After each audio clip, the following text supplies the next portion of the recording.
Well, hello, everybody. Welcome to Monday of election week. We're finally getting into the election.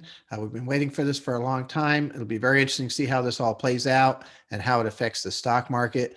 We got a little bit of an inkling of what's happening today. The S&P 500 was up 1.2%, but we did see big run up in clean energy, which I think is sort of a Biden slash Democrat play.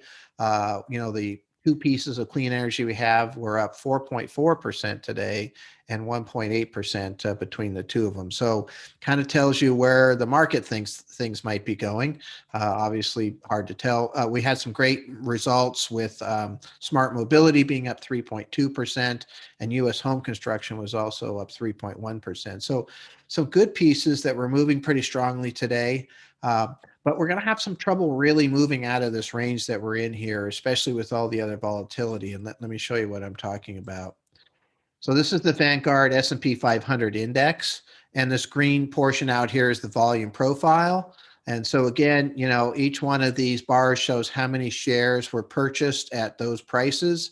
This red line here shows, the highest for the last year, which, as we mentioned on Friday, is right where it bounced off of.